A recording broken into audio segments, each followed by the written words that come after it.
Okay, hey guys. So, welcome back. I have realized on Moodle that you can only have a certain amount, and I've established that the um, most allowed is about an hour.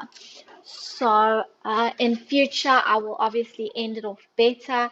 But what I want to say to you before we carry on is I really want you guys to not sit and absorb all of this in an hour. You're not going to absorb all of this in an hour. It's going to be really difficult to do all of this in an hour. So what I would rather have you guys do is separate it into bite-sized chunks that are easier to manage, and do it the way you want.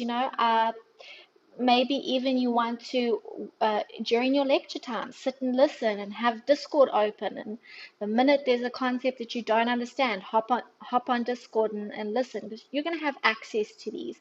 I think I'd much rather prefer uploading 2 instead of 10, so that instead of downloading 10, you download 2 bigger ones, and then you opt in, okay, this is where I'm going to stop today because this is a bit hard or the concepts are a bit difficult. And as long as you get through the work in a week, I'm okay how you do it.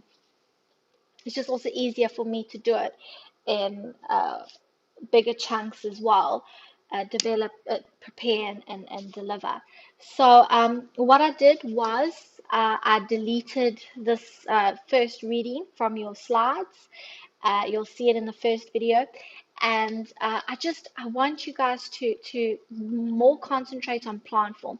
If you're struggling with the Cascadian strip and all of that, and you want to go to the water relations section, more than welcome. That section will be in the water relations section, instead of the section right here. So having said that, let's continue with this. Okay, so the plant tissue. Do I expect you to know the slide off by heart? No. Do I expect you to be able to vomit this slide out? No. I'm expecting you to know what each section entails. So let's have a look at it. We know there's a difference between meristematic tissue and permanent tissue. Remember, meristematic tissue is our Deadpool superpowers, that idea of totipotency, undifferentiated, differentiated. Cells that are dividing very quickly, cells that have been told what they are. Undifferentiated, differentiated. And we know that there's there's lots of meristematic regions, but the main meristematic regions that you need to know for this module is the apical meristem, the lateral meristem, and the intercalary meristem. Now remember, apical meristem, that's RAM, root apical meristem, and shoot apical meristem, SAM, will be found at either points of the plant, and it is responsible for an increase in height, in length. Whereas the lateral meristematic, remember that pericycle, the beautiful secondary growth, is an increase in girth. Remember, it is quite all right to say to a tree, hey, your lateral growth, your secondary growth is coming along nicely, nice increase in girth. Do not say it to a woman. Please don't please, especially don't tell me all I've been doing this lockdown is eating. Don't tell me I've increased in girth, please. So anyway, lateral meristematics, increase in girth vertically. And now this intercalary meristems. This meristem region is really going to be where it's more up at the stem section, and this is going to be where the nodes, the buds, the leaves, the flowers, all of that will develop. So meristematic regions, Deadpool, totipotency, undifferentiated, permanent tissues, differentiated. Then we've got simple tissues and complex tissues. And the complex tissues is our vascular bundles, our xylem, and our phloem. Our xylem is going to transport water and nutrients from the soil to the leaves, where our phloem is going to be our carbohydrates that is produced during photosynthesis from the leaves to the roots. Then we're going to have simple tissue. So if it is not xylem or phloem, it's one of these three: parenchyma, clarenchyma, and sclerenchyma. Now, please, there are other types of simple tissue that are found in different species. For example, a species that's submerged in water most of the time, mangrove species, they will have a different type of tissue here as well to help best respond to the environment. So this is not set in stone, but these are the three that I expect you to know for this module: parenchyma, clarenchyma, and sclerenchyma. So if it's not a vascular tissue, a xylem or phloem, it's one of these. So let's have a look at these three in detail. So parenchyma, this is going to be that area is going to mainly be up at photosynthesis. It's that tissue that creates a nice width to the leaves, that nice height in the leaves, and it's got these beautiful intercellular spaces. And these intercellular spaces is where the stomata is going to allow the carbon dioxide in, and it's going to be exchanged for oxygen and be expelled. So this intercellular spaces that the parenchyma tissues really does help in photosynthesis and storage and support. It also gives that nice structure and support to the leaves. Whereas the clarenchyma tissue, it really is the cell walls. So remember the difference between animal and plant cells. That's a very nice question. But the main difference for plants is the cell wall idea. And if not for the cell wall, a lot of things that the plant can do, it wouldn't be able to do. So the clarenchyma tissue is really structuring of the cell walls, giving it that structure, that support. Whereas the sclerenchyma really is called stone cells, and it's cells with lignin. Now, I want you to put a star there. I want you to draw arrows, a smiley face, questions, whatever. Lignin, lignin, lignin.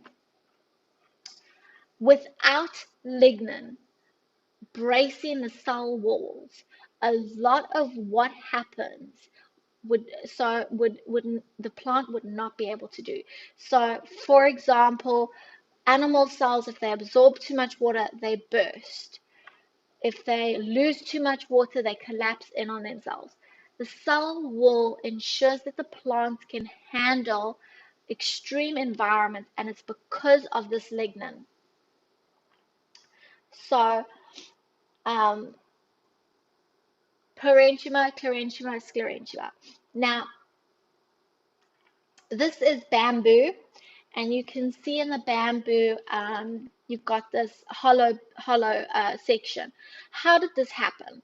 Well, having a look at our stem here, we recognize our vascular bundles, the xylem and the phloem, beautiful xylem, the epidermis, and then that cortex, which is quite small. And you saw in previous pictures that cortex area can actually be quite large. And we know that in secondary growth, it's really responsible for the wood of trees. So we've got a much larger pith area in this bamboo. And what happens is this pith area collapses in on itself during development stages. So during the development stages of bamboo, the pith crushes itself and we get this hollow form over here. Now, down here at the bottom, it says, don't confuse with PCD. Okay, take a deep breath. This is a concept that you need to know. This is a concept that is so vitally important, and it is gonna come up in a test. It's gonna come up. That I can assure you. PCD stands for Programmed cell death. Programmed cell death. And it's really linked with the xylem. So what happens is, let's have a look. Let's go back a couple of slides to the slide. Normal cells, you could see here, remember, here's our pith in the middle, here's our vascular bundles, this is our xylem. Now, can you see these cells over here? You see those little dots over there? I'm pointing to it, there and there and there and there and there and there and there. Those are nucleus or nuclei. Each cell here is living. There's a nuclei, there's cytoplasm, vacuoles, everything that consists in a cell. Can you have a look at the xylem? Look at the xylem. There's no cells. There's no nucleus. There's no cytoplasm. Look here. You can see here's nucleus. There's a beautiful one of a cell dividing. Can you see? Cell division. Nucleus. Pith, nothing. There's empty. Look at this, empty. And that is because of this genetically controlled, programmed cell death. You can see here, empty. Genetically controlled programmed cell death. So as the meristematic region sends it out, so it's undifferentiated, it becomes differentiated, and it is told, you're going to be a xylem. It grows, it matures, it's got a nucleus, it's got cytoplasm, it's got the vacuoles, it's got everything else that consists of the cell. Then, because of genetics, it's genetically controlled and genetically initiated. It initiates, and then it causes the cell to die. It absorbs the nucleus, it absorbs the cytoplasm, and it leaves a hollow cell. Why is that? Well, think of it this way. Your mom has just made a delicious dinner. Think of your favorite meal, and you had a guest over and they were very rude, and they didn't like the meal, and you're very offended, and you send them off their way, and in anger you throw the food down the sink, and now it's stuck, and you open the tap to wash the dishes, and the water rises, and it keeps rising, and it's not going down, and you switch the tap off and you realize there's a blockage.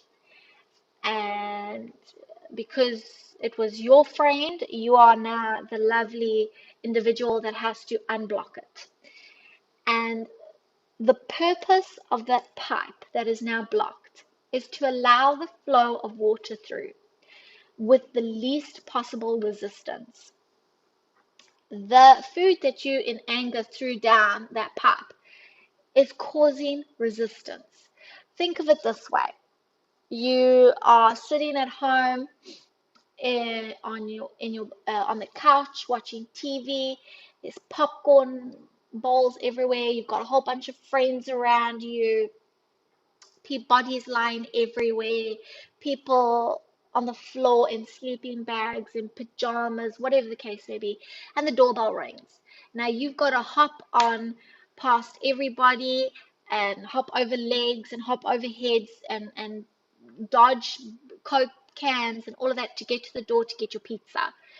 How much easier it would be if there was nobody there, if it was all clean, if there was a clear pathway from you to the door. It would be so much easier. But the extra people, the extra stuff lying around, it's creating resistance. So think of it this way. Now, the cytoplasm, the nucleus, the vacuoles, all those things are potential resistance. They're your friends lying all over the show. The nucleus, the cytoplasm, it is that food that is stuck in the pipe. It creates resistance. So the plant genetically says to the xylem cells, great, you know what you are, you're a xylem cell. Please, I'm initiating programmed cell death. The genes are activated. It secretes an enzyme, and the enzyme eats or it dissolves the nucleus, the cytoplasm, resulting in this hollow tube from the bottom to the top of the plant to allow for easy, efficient water flow, the path of least resistance. And that is why these cells, these xylem cells, are hollow. They are hollow because they are essentially dead.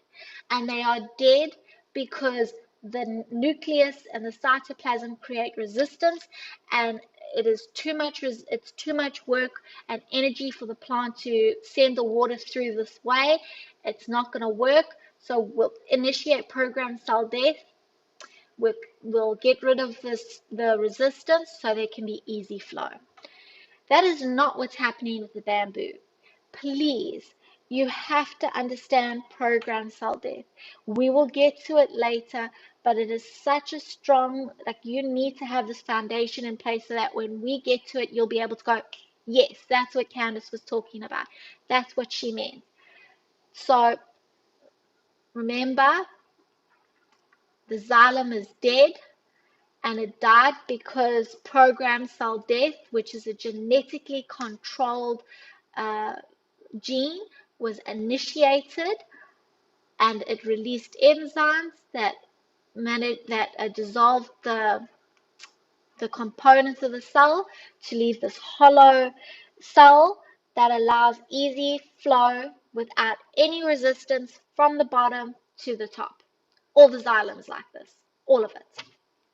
So please don't confuse what happens to the bamboo here of the crushing of the pith with programmed cell death.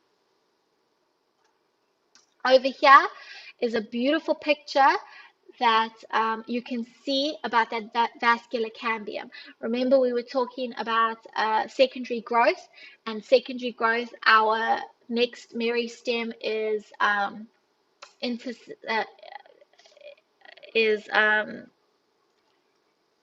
lateral meristems, and the lateral meristem over here by the pericycle creates growth on either side, forming remember, the primary xylem remains intact, forming secondary xylems and secondary flutes. Now you could see this beautiful pericycle, which becomes the vascular cambium so nicely here, and you can see how it's dividing.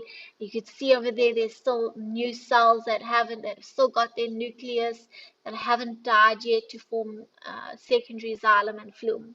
You could see there some over there that still have the nucleus. It's beautiful, absolutely stunning. And you can see how this creates a ring. You can see it here. See that giant pith there, the xylem and the phloem. You can see that beautiful phloem over there. It's got a small cortex, and we're going to have the secondary growth over here. And you can see nice pericycle forming here. Beautiful, beautiful, beautiful picture, which reiterates the importance of secondary thickening in the stem. Now you can see here, as it's growing outwards and inwards, it forms rings. You can see these beautiful rings that are being formed. You can see out here, there's a nicer ring over there in the cortex. Can you see it? There in the cortex. These rings in the outside here. And these rings get formed biannually, so twice a year.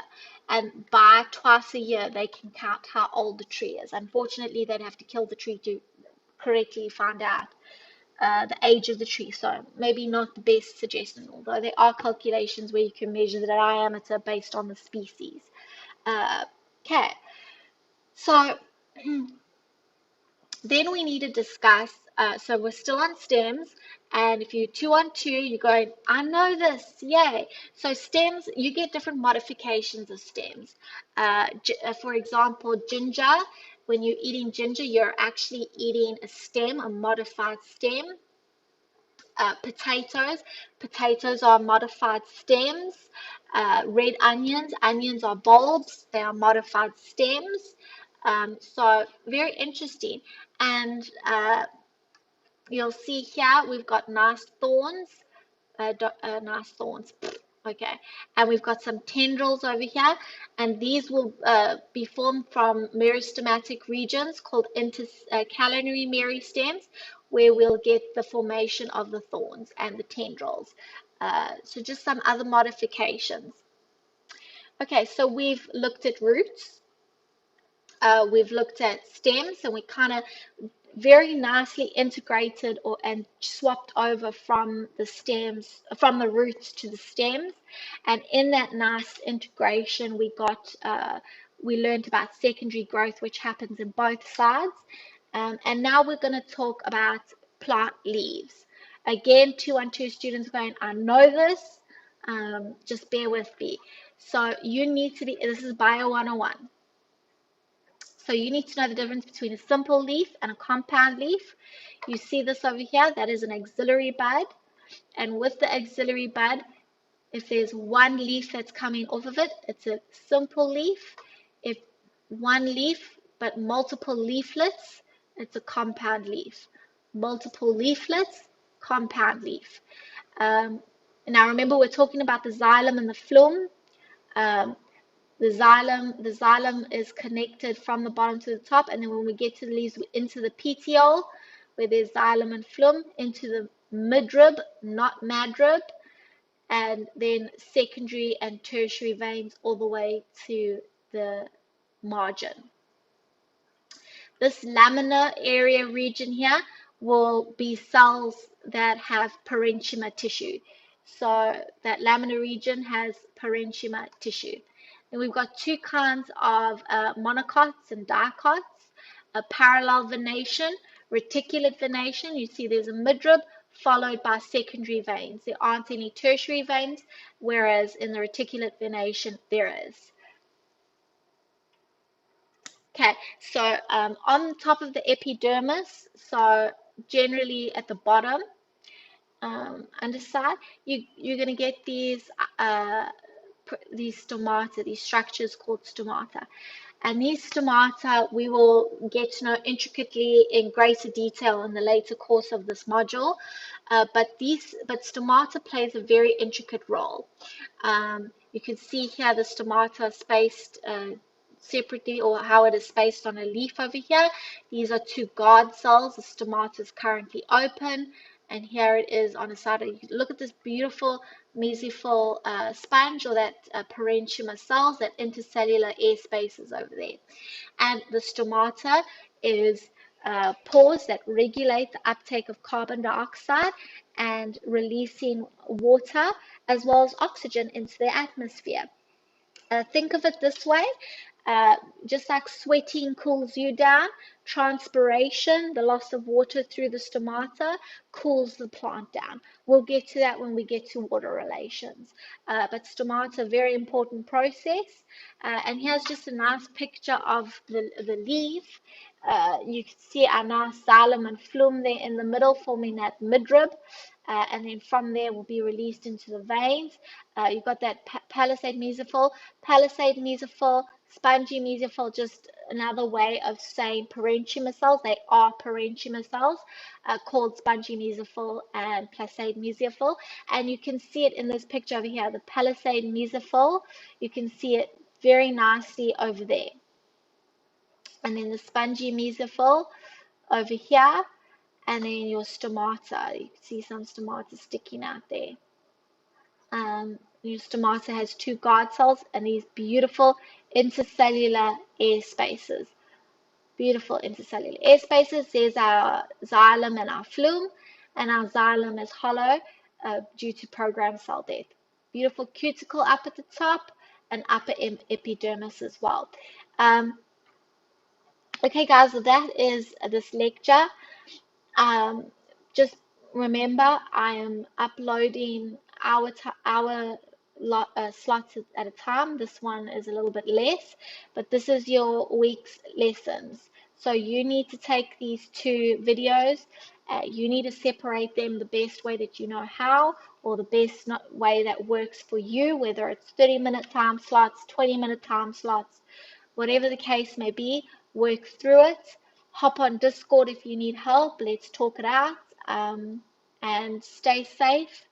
and stay protected. See you guys in the next one.